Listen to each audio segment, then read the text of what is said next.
aqui, viu? Tá bem bonito. Aí ficou melhor. Posso vê-los e vejo que vocês são bonitos. Irmãos, eu quero agradecer as orações dos irmãos, agradecer o apoio que todos vocês têm demonstrado durante todo esse tempo. Num segundo momento eu vou falar mais especificamente sobre a obra que tem sido feita ali naquele lugar, tá bom? Hoje me acompanha minha esposa, Moisés não pôde vir. Eu trouxe minha sobrinha no lugar, também dá trabalho igual. Brincadeira. O Moisés ficou um pouco doente essa semana, então oro por ele, ele está se recuperando, tá? E eu quero falar com vocês aí sobre uma mensagem que eu tenho refletido, tenho compartilhado, e eu creio que seja de bênção, seja de valor para os irmãos, assim como tem sido na minha vida, na vida daqueles que eu tenho compartilhado isso. Se você é novo e alguma coisa que eu falar aqui você não entender, eu peço que você tenha a liberdade, pode vir no final, conversar comigo, perguntar alguma coisa que você não entendeu. Se eu não puder, essa igreja tem pessoas qualificadas também que vão poder auxiliar. Tudo que eu vou falar aqui está baseado na palavra do Senhor. Em algum momento, talvez pode ser que o conceito vá de encontro com alguma coisa que você já tem definido na sua mente, mas a palavra de Deus, ela tem que ser renovo para nós, e é para confrontar alguns paradigmas que a gente tem, que às vezes não são questões e ideias bíblicas, são coisas que a gente constrói na caminhada, que não necessariamente refletem aquilo que a Escritura tem para nós. Tem algumas coisas que a gente adquire como vício, mas não reflete aquilo que realmente Jesus pensa sobre a igreja. Então, eu procuro trazer uma mensagem bíblica para os irmãos e eu espero que vocês tenham o seu coração aberto para isso, tá bom? Não é algo fácil de se dizer, não é algo fácil de se entender, mas é algo necessário. Apocalipse capítulo 2, versículo 10, esse é o texto básico que eu vou usar. E o texto diz assim, a primeira parte e a última parte: não tenha medo do que você está prestes a sofrer. E a última parte diz: vocês sofrerão perseguição. Essa é a base. Quando a gente fala de igreja, quando a gente pensa sobre igreja, aquilo que o Silvio já comentou sobre ser sal, ser luz, existem alguns equívocos no que a igreja parece ser. As pessoas têm esquecido já há algum tempo do que a igreja é de fato. Existem movimentos, ideologias, tem muitas coisas que ditam a caminhada da igreja, mas parece que a igreja tem se perdido ao longo do tempo. E a igreja parece que começou a se perder há alguns anos, né? E mais recentemente a gente vê algumas coisas que vêm acontecendo que parece que realmente a mão se perdeu. O livro da Revelação, o livro de Apocalipse, ele é um livro repleto de simbologias. É um livro que as pessoas não gostam muito de ler, não gostam muito de pregar sobre. Algumas coisas a gente elenca e diz que são revelações para o futuro. Outras coisas a gente diz que já aconteceram.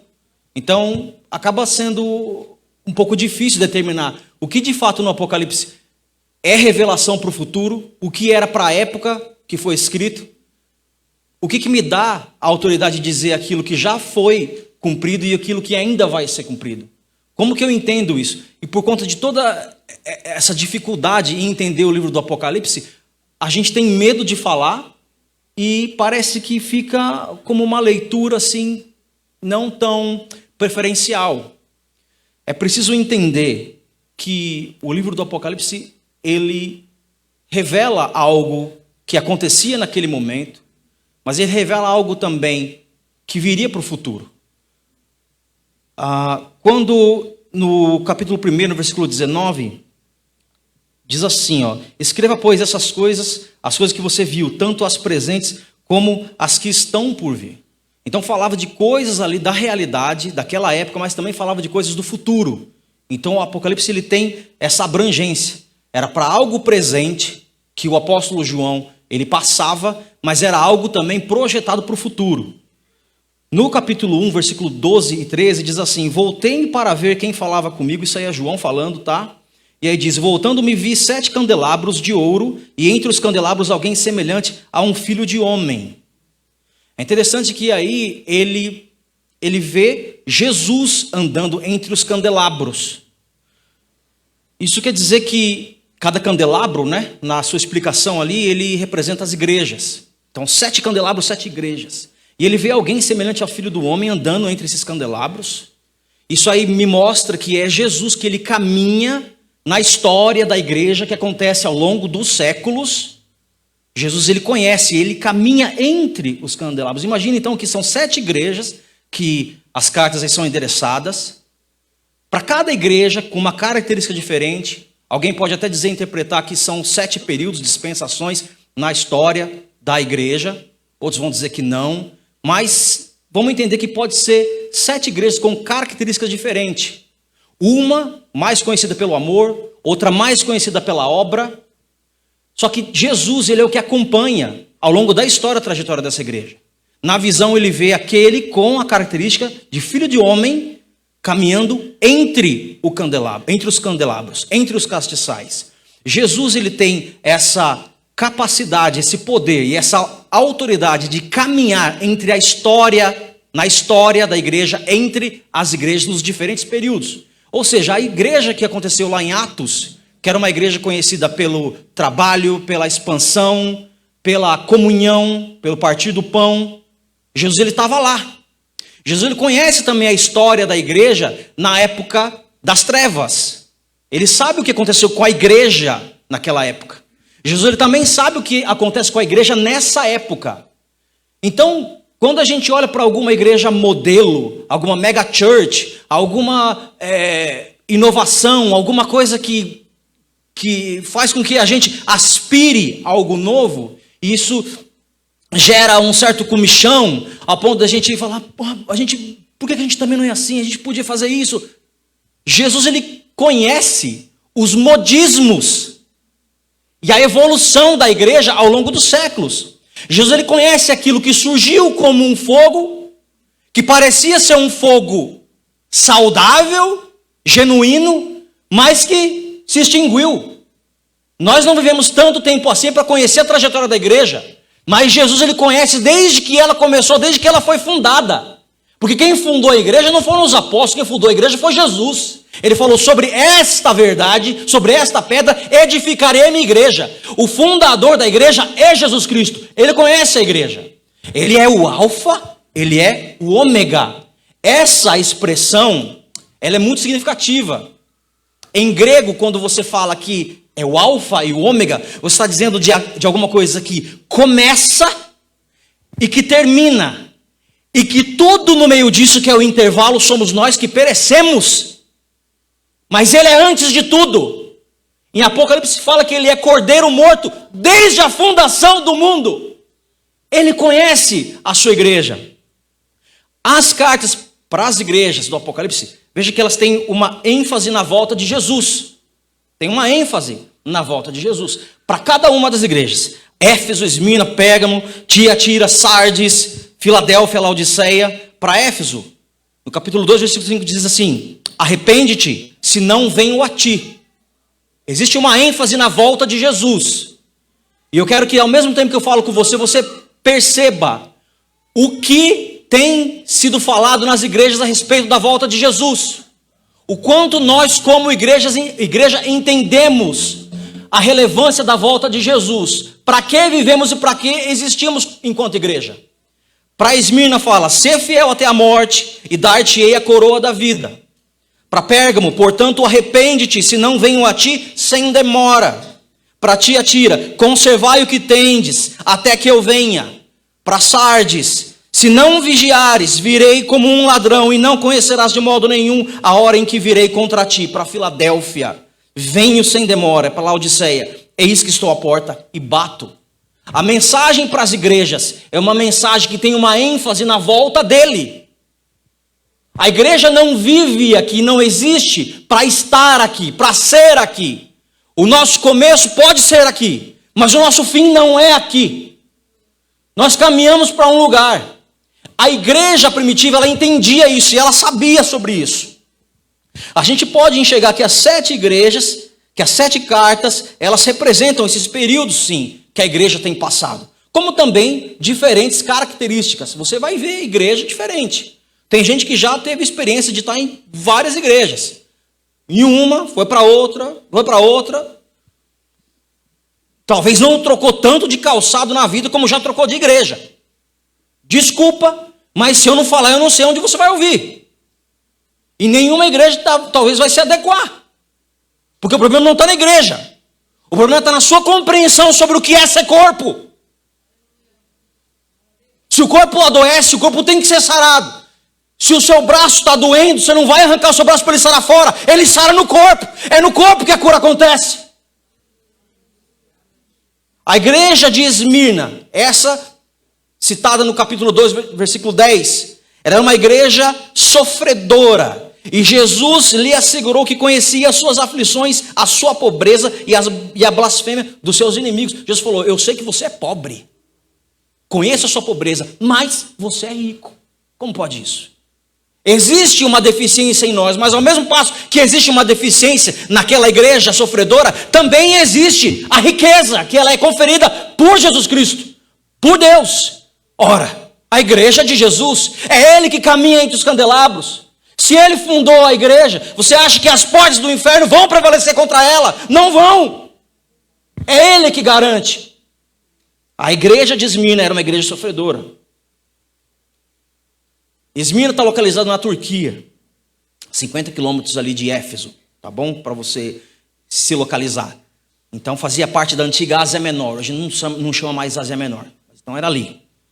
Então muito provavelmente os sofrimentos que essa igreja passava, tem a questão dos falsos judeus que estavam ali, diziam que eram judeus, mas não eram judeus, tá?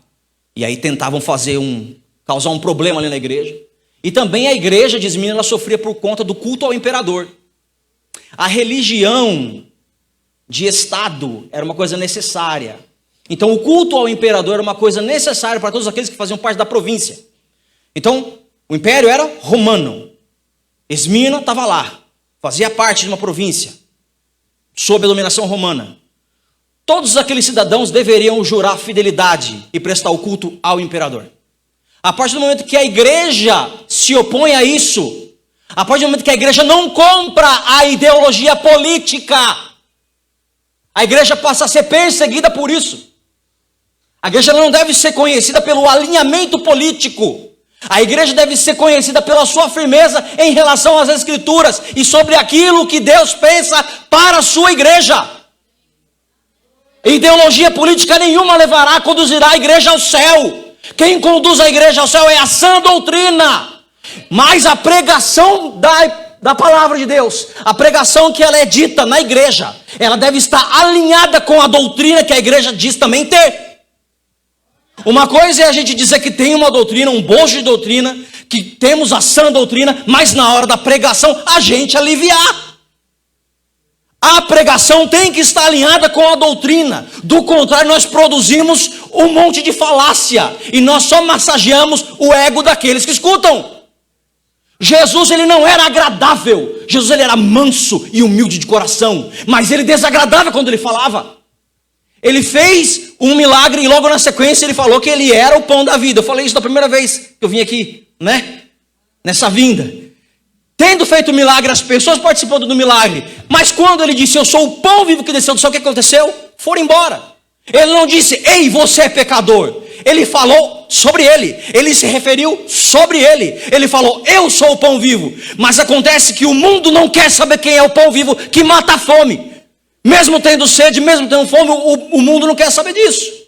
Agora, a igreja não pode se desalinhar do propósito. A igreja não pode se desviar do propósito. Porque se nós temos um bojo de doutrina, se nós acreditamos, temos a doutrina da salvação, sabemos da doutrina do pecado, do Espírito Santo, como que a nossa pregação pode aliviar? Eu não posso passar a mão na cabeça. Não tem como, a verdade tem que ser dita. Se o teu filho pegar teu carro escondido e bater o carro e quebrar o farol lá, o retrovisor de um Porsche Carrera 911. O que você vai fazer? Ô meu filho, o meu amor vai consertar aquele carro lá. Não é não. Dependendo de como que é você vai arrancar a orelha do teu filho para colocar no lugar do retrovisor. Então tem que ser endereçado. As coisas precisam ser endereçadas. Deus, Ele é amor, mas Ele é justiça também. E isso que nós não conseguimos entender, porque nós somos ou amorosos ou justos. Nós não conseguimos ser os dois ao mesmo tempo. Mas Ele consegue, Ele é total, Ele é pleno. Porque Ele é aquele que caminha entre os castiçais. Ele é o alfa, Ele é o ômega. Com Ele existe o poder para romper os selos. Aquilo que o homem não consegue fazer, aonde o homem não consegue entrar, o Senhor da igreja faz. Não adianta. Pode ter a melhor estratégia, pode ter o melhor movimento, não é isso que basta. Não se iluda com os números. A igreja de Esmirna era pobre, era pequena. Não são os números eles podem ser, sim, um sinal de que Deus está fazendo alguma coisa, mas não seguir pelos números. Uma multidão seguia Jesus, 12 andavam com ele, um caiu. No final das contas, 3 foram para orar com ele, dormiram. Foi achado só. Não vá pelos números, vá pela palavra. Sã doutrina, irrepreensível, aquela que salva. Essa é a verdade. Como os cristãos, eles poderiam então, os cristãos de Esmirna, como eles poderiam falar, tá bom, vamos então fazer o culto ao imperador. Já que estão pedindo, vamos fazer o culto por imperador. Deixa eu dizer uma coisa para você antes de ir para essa parte. Quando ele olha lá e vê alguém semelhante a filho de homem, é isso que ele fala, vi alguém semelhante a filho de homem. Sabe essa expressão, filho de homem e filho do homem? É uma expressão usada pelo profeta Daniel. É uma expressão que refere ao Messias. Messias. Jesus ele usa essa expressão algumas vezes. Algumas vezes ele fala sobre si, eu. Algumas vezes ele fala filho do homem. Por que Jesus fala filho do homem e não fala eu? Por quê? Já parou para pensar? Por que ele fala filho do homem ao invés de falar simplesmente eu? Porque quando ele fala filho do homem, ele está criando ali um diálogo e tem uma referência para aquele que é judeu. Porque o judeu sabia que a expressão filho do homem estava se referindo ao Messias. Quando ele fala filho do homem, ele está dizendo para o seu interlocutor que ele é o Messias. Ou seja, quem entende, entende. Sabe que aquele que está falando é o Messias. O judeu logo conhece. Então quem está andando ali entre os castiçais é o Messias, o filho do homem. Então quem está sendo identificado é o Messias, é o filho do homem. Ele é o ungido, ele é o Senhor. Quando o imperador exige o culto, ele está dizendo para aqueles cristãos o seguinte: a partir de agora eu sou o Senhor, e vocês prestem reverência a mim porque eu sou o Senhor. Rei e Senhor, a gente canta essas duas palavras em músicas, tá certo? Duas coisas que nós não temos a menor noção do peso delas. Porque nós somos jovens demais para entender o que significa um rei, porque há muito tempo a monarquia já não existe no Brasil. E somos jovens demais para entender o que significa Senhor, porque há muito tempo a escravidão não existe no Brasil, salvo raras exceções. Então, quando você tem um rei, você tem alguém que manda na sua terra, na sua vontade, na sua família, que pode fazer dos seus filhos escravos. E quando você tem um Senhor, significa que você é servo e não tem vontade e nem opinião, que a sua vida depende do seu Senhor. Ou seja, diante do rei está o favor da sua vida, diante do Senhor existe a opção da sua vida ou não. Quando a gente fala que o Senhor é meu Senhor e Rei, olha o que você está dizendo. Nós estamos muito longe do significado das palavras, porque nós não conhecemos a realidade daqueles que sofreram. A nossa igreja é uma igreja tranquila. A igreja brasileira, a igreja contemporânea, é uma igreja sossegada, é uma igreja light. Nós não temos ideia do que significa perseguição. Nós não sabemos o que é ter um governo dizendo para você o seguinte: a partir de hoje, o seu Senhor sou eu, sua vida, sua liberdade depende de mim. Sabe o que os cristãos de Esmirna falavam? Não. Como nós podemos substituir aquele que deu a vida por nós. Ele é o nosso Senhor. Jamais aceitaremos o senhorio de César. Jamais. Queridos, quero falar para vocês sobre amor e sofrimento, marcas de uma igreja modelo. Igreja modelo não é o que se pensa sobre estratégias disso e daquilo outro. Quer saber o que é uma igreja modelo? É uma igreja que tem duas marcas: amor e sofrimento. Essa igreja tem que ser conhecida pelo amor que ela pratica, que ela vive, e pelo sofrimento que ela está disposta a passar por esse amor. Como proposta, eu digo o seguinte: a disposição para sofrer por Cristo é a prova da autenticidade do nosso amor por Ele. Quando a gente diz assim, eu amo você, eu te amo, e fica todo dia declarando, só falando, mas na hora da prática não mostra nada, isso não vale de nada, não diga, é melhor não dizer. Só produz prova contra si mesmo. Porque a gente sabe que o verdadeiro amor prova. Ele dá provas. E não são provas desnecessárias. São provas que quando a situação vem e exige, essa prova é demonstrada. Não é uma prova de você ter que ficar cortando pulso, tatuando o nome dos outros, para dizer que ama. Isso não é nada. Isso é bobagem, isso é besteira. Você não demonstra que ama alguém tatuando o nome da pessoa no corpo. Você demonstra que ama alguém quando você precisa abrir mão. Vou falar alguma coisa simples, tá bom? Mas que para muitos pega. Deixar o jogo de futebol para ficar com a tua família. Deixar alguma coisa que você ame muito para ficar com alguém no hospital. Aguentar o teu pai, a tua mãe, idoso, que você não tem mais paciência de falar com eles. Sentar e ouvi-los falar. Amor se prova desse jeito. Não é no dia dos pais, no dia das mães, no dia dos namorados, sei lá o quê. Vai lá dar um presente. Não vale nada. Não vale nada. O que você faz simplesmente é desencargo de consciência, que para Deus não produz nenhum peso.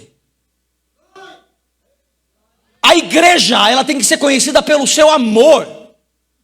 E o amor genuíno não é um amor que só se demonstra aqui, quando se reúne. Esse tapinha nas costas que a gente gosta de dar aqui, ele tem que ser lembrado na semana também. Alguém me conversou comigo que falou, meu problema aqui é os relacionamentos. Não é só dessa pessoa, é todo mundo, todos nós. Todos nós temos que melhorar, porque a gente também escolhe quem que a gente quer estar junto e quem não quer. E o sofrimento? A igreja diz que ama Jesus. A igreja diz que ama o Senhor Jesus. Nós cantamos que amamos o Senhor Jesus, mas o quanto nós estamos dispostos a sofrer pelo Senhor Jesus, de fato? Não, porque a gente vai querer os nossos direitos. Não, a gente tem direito. A igreja quer reivindicar, as pessoas querem reivindicar. Até que ponto você está disposto a sofrer pelo Senhor Jesus? A igreja ela precisa ter essa marca de sofrimento. A igreja contemporânea não tem ideia do que significa sofrer pelo Senhor Jesus. Nós estamos falando de pessoas, de uma igreja, de uma época, que imagina você um estádio cheio, lotado. Pensa aí, lá mesmo, é isso mesmo. Arena Real, Itaquerão, isso. Que foi? Senti um fogo de discórdia aí? Então, imagina um estádio, tá bom?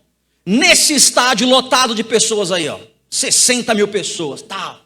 Você lá no meio. Vamos fazer esse exercício mental, tá? Não é hipnose coletiva, fica tranquilo.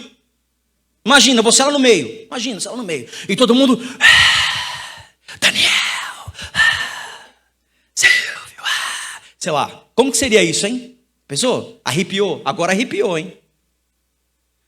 Vamos pensar o seguinte agora. Tá você, sua esposa, seus filhos. Imagina essa cena. Olha que legal. Você, sua esposa e seus filhos. E aquela multidão. E você lá. De repente, sobe do subsolo uma plataforma. Nessa plataforma tem uma jaula e tem um leão. E esse leão, ele é liberado ao sinal do imperador. E esse leão está há 4 dias sem comer. E esse leão, ele não vai parar no Burger King para comer. Ele vai direto no seu filho pequeno. E depois ele vai no seu outro filho. E depois ele vai na tua esposa. E ele acaba com a tua família. E enquanto você está ali presenciando aquilo, você ainda tem força para dizer: louvado seja o meu Senhor, eu não nego o meu Senhor. Abaixo César, vive o Senhor para sempre. Sabe o que é isso que eu falei para vocês? Para alguns é uma loucura, que alguns nunca ouviram. Mas isso é a história da igreja que antecede a igreja que hoje você pertence. Pessoas deram a vida em arenas. Hebreus fala que apagaram o furor da espada, o fogo, com seus próprios corpos. Homens que foram cerrados ao meio, que o mundo não era digno deles. E hoje alguns batem no peito e falam: Senhor, eu sou teu filho, eu exijo. Exige. Nós precisamos aprender o que significa ser igreja. Ame e sofra na mesma intensidade. Esteja disposto. Isso é a marca da igreja. Eu aprendo algumas coisas com isso. Eu aprendo que se a primeira marca de uma igreja modelo é o amor, a segunda é o sofrimento. Eu não tenho como aceitar o amor e negar o sofrimento. Eu digo que amo Jesus, mas vai ter um dia que o sofrimento vai chegar. E quando ele chegar, eu não devo negá-lo. Eu devo abraçá-lo. E saber que ele disse: eu não te deixarei e jamais te desampararei. O rei Davi disse: ainda que eu ande pelo vale da sombra da morte. Ele não disse: eu jamais andarei. Não, ele disse: ainda que eu ande pelo vale da sombra da morte, eu não temerei mal algum, porque tu estás comigo. Jesus, ele nunca disse que o vale da sombra da morte não chegaria. Olhe, crente também morre de câncer. Crente também morre atropelado, morre assassinado. Nós não estamos livres dessas coisas. Mas quando o dia mau chegar, esteja firme no Senhor. Aleluia. Jesus disse para Pedro: Pedro, Satanás pediu vocês, mas eu roguei para que a sua fé não desfaleça. Não queira somente o amor, abrace também o sofrimento como marca da igreja. Em segundo lugar, o sofrimento de uma igreja modelo é uma marca irrevogável, inegociável e necessária. Não queira ser a igreja da vitória. Não queira ser aquele que pensa que a vida do cristão é de vitória em vitória. Olha, eu mostro para você na Bíblia que a vida da igreja foi mais luta em luta do que vitória em vitória. Desmame, corte o cordão umbilical da teologia ruim e doente. É hora de crescer, desperta tu que dormes. Não existe isso. Você pode aplicar conceitos profissionais para a sua vida profissional, mas tem coisas que não dá para trazer para o mundo espiritual. Não funciona, porque a nossa luta é contra carne e sangue, não principados e potestades, e eles não dormem. O diabo quer te destruir. A gente foi acostumado, foi treinado desde o início do evangelho no Brasil, que tudo é poder, tudo é vitória. E nós não sabemos lidar com o dia mau, nós não sabemos lidar com a derrota. Precisamos aprender a ser maduros. Não esqueça o exemplo do mestre.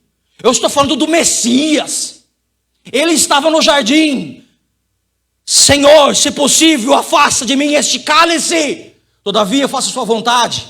A agonia dele foi tamanha, suor transformou em sangue. Sabe o que aconteceu? Deus falou: beleza, filhão, tá aliviado, vem para cá, vamos perdoar todo mundo. Um abraço, é nóis. Foi isso? Não! Bebeu do cálice até a última gota.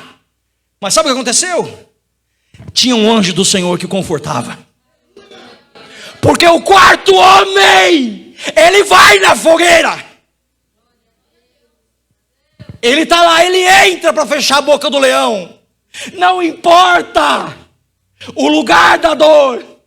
Aquele que passeia entre os castiçais, ele está com a sua igreja. Eu não te deixarei e não te desampararei.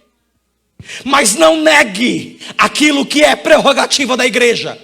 O amor, mas o sofrimento também. Em terceiro lugar, os ataques do diabo fazem parte da realidade de uma igreja modelo.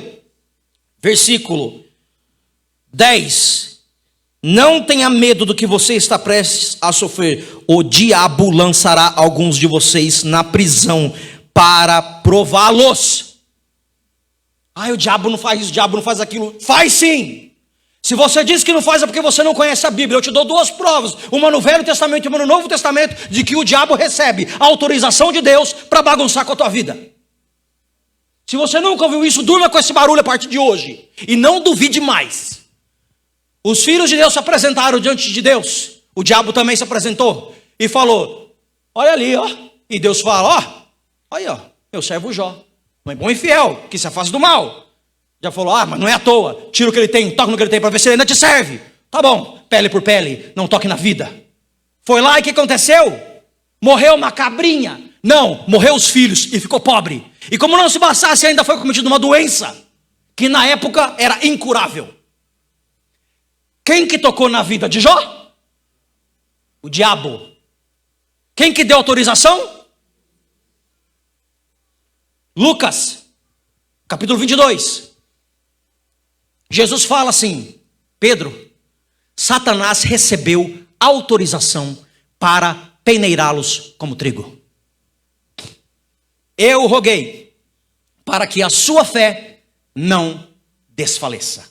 Quando você se converter, fortaleça seus irmãos. Sabe o que significa a palavra peneirar? Significa joeirar, jogar alguma coisa pro alto, aquilo que é leve, o vento leva. Sabe qual outro significado da palavra peneirar? Significa crivar, passar pelo crivo, pelo julgamento, encher de furo e ver se presta ou se não presta. Sabe qual que é a última? Peneirar, como que? Trigo.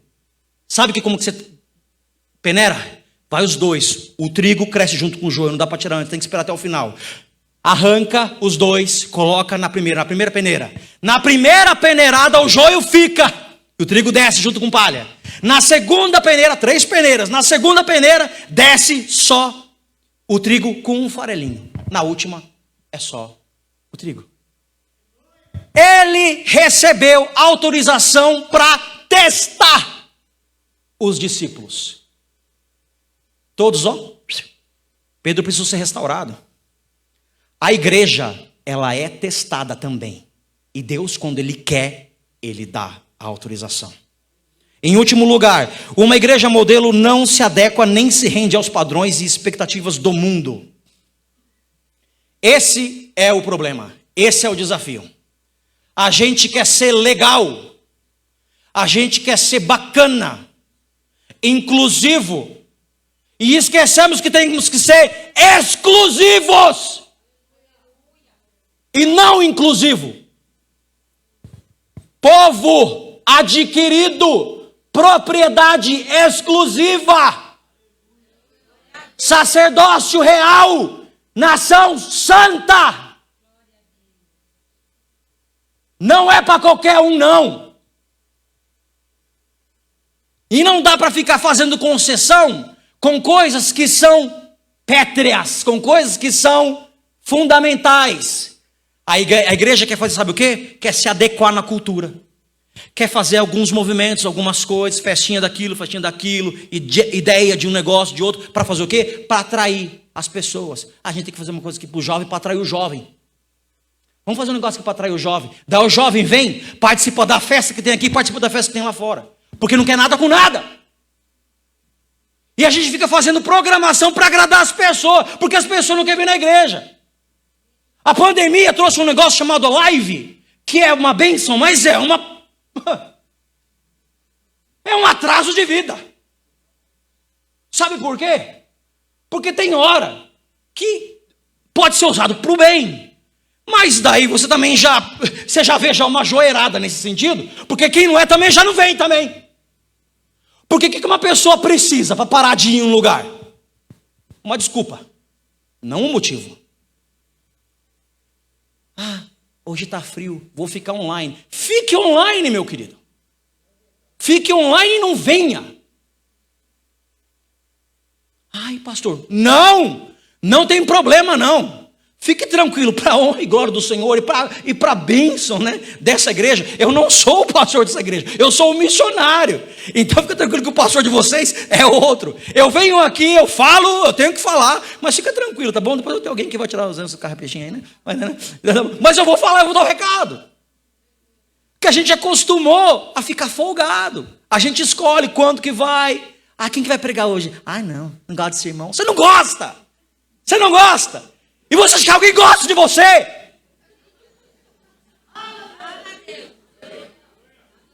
A gente é seletivo. A gente aprendeu a ficar escolhendo o que a gente quer ouvir. Você não tem ideia do que é estar num lugar onde a gente fica contando os dias para poder se encontrar. Porque não sabe se vai chegar um policial lá para parar nosso culto. Você não sabe. Você não sabe como que é não poder cantar alto que nem vocês aqui, porque no dia que a gente cantou, no outro dia a polícia chegou. Valorize isso daqui, porque não acho que a perseguição está muito longe do Brasil, não. Ela galopa e ela vem a trotes ligeiros, ela se aproxima. Afirme-se no Senhor, porque muitos serão provados, joirados, crivados, e muitos não passarão. Porque muitos são chamados, poucos são escolhidos. Não se engane. Pedro, ele já havia sido batizado. Pedro participou da primeira Santa Ceia. Ele tinha sido batizado e já tinha participado da primeira Santa Ceia. E após a primeira Santa Ceia, sabe o que Jesus falou para ele? Quando você se converter. Ele não era convertido. Ser batizado e tomar ceia não diz e garante que você é convertido. A conversão, ela é diária, dinâmica, não é única e estática. É todo dia se convertendo. Como eu sei que eu sou salvo? Ah, como você sabe? Se todo dia você aceita Jesus, de que forma? Reconhece o sacrifício de Jesus. Todo dia você crê. Se todo dia você crê no sacrifício de Jesus, e se todo dia você se arrepende dos seus pecados, isso é a prova. Concluo dizendo, esse foi o dilema enfrentado por Policarpo, o bispo de Esmirna. Colocaram lá ele de frente de todo mundo e falou: negue a sua fé, ou então você vai ser lançado às feras. Ele falou assim: não, eu não posso. Negue a sua fé, ou então você vai ser lançado no fogo. Ele fala: como eu posso negar ao rei que deu a vida por mim? Eu tenho prazer de ser contado com seus mártires. Acenda a fogueira. Amor e sofrimento, marcas de uma igreja modelo. Deus abençoe vocês. Vamos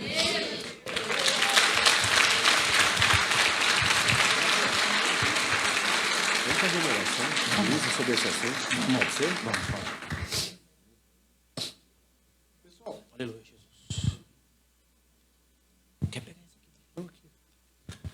Pessoal, vamos ficar de pé para a gente fazer uma oração aqui, porque que palavra, glória a Deus. Quem foi abençoado aí? Acho que essa não é a pergunta, né? Quem foi despertado aí? Amém? Bem, vou pedir para o Natan fazer uma oração aqui por nós. Fecha seus olhos aí. É momento de despertar, meu irmão. Se você pegar todas as últimas mensagens que nós tivemos aqui, são mensagens de despertamento, de posicionamento. O Natan veio, não acompanha aqui a nossa rotina, nosso dia a dia, e ele traz uma mensagem completamente contextualizada com o que nós estamos trabalhando aqui. Gente, é tempo de se posicionar, é tempo de arrependimento, é tempo de alinhamento com Deus, é tempo de sair do sofá, é tempo de se posicionar na presença de Deus. Então aproveita esse tempo que Deus está dando para nós. Realmente a gente está prestes, o mundo todo, mas o Brasil a uma perseguição. Então aproveite enquanto tem tempo, aproveite enquanto as portas estão abertas, meu irmão. Se posiciona ao Senhor. Se está faltando força para você, se está faltando uma unção, se está faltando algo que desperte seu coração, uma motivação, então fecha seus olhos agora. O Natan vai ministrar sobre nós em nome de Jesus. Pai amado, nós te louvamos, nós te adoramos. Senhor, vem sobre a sua igreja. Senhor Jesus, o Senhor é o Senhor da igreja, o Senhor é o dono dessa igreja, o Senhor é o rei sobre essa igreja. Meu Pai, os corações que aqui nesta noite se encontram, Senhor, confusos, aflitos, meu Deus, aqueles que têm o desejo, mas não conseguem ter a iniciativa nem a força de fazer aquilo que é necessário, de ser aquilo que foi chamado para ser. Meu Pai, aquele que já não tem mais salgado, Senhor, tendo sido chamado para ser sal, aquele que não tem mais iluminado, tendo sido chamado para ser luz. Senhor, tenha misericórdia das nossas vidas, nos perdoa, meu Pai. Nós clamamos pelo teu perdão. Senhor, nos perdoa, perdoa como igreja naquilo que nós temos negligenciado. Venha nesse momento sobre cada um. Meu Pai, desperta os corações, assim como na palavra dirigida para a igreja de Esmina. Senhor, nós somos pobres, mas nós somos ricos sim, porque nós temos o Senhor. Do Senhor nós temos o tesouro necessário. Meu Pai, não deixa nós desperdiçarmos o tempo de paz, o tempo de bonança. Senhor, não permita com que a gente fique dormindo em berço esplêndido, sendo que é o tempo da gente se nutrir, o tempo da gente se recarregar. Meu Pai, nos ajuda a se preparar, a estar preparado para quando o dia mau chegar, Senhor. Desperta em nós a consciência de que nós somos uma igreja para viver o amor, mas também uma igreja que deve estar disposta a sofrer pela causa, a sofrer pelo Senhor. Nesse momento, aquele que tem se colocado diante do Senhor com o coração aberto, disposto, contrito, o Senhor conhece e sonda cada um, porque o Senhor é aquele que anda entre os castiçais, o Senhor é aquele que caminha entre a sua igreja. Esse irmão que nesse momento está com um coração sincero diante de ti, mas por algum motivo não consegue, Senhor, se lançar, assim como naquela visão só tem experimentado a água na altura dos tornozelos. Pai, conduz-nos a águas mais profundas, meu Pai, dos lombos para cima, meu Pai, que a tua igreja entenda o sentido de ser, Senhor, o chamado que ela tem. Não deixa a gente se preocupar com programações mais do que com a tua missão, que é o que vale, que é o que importa.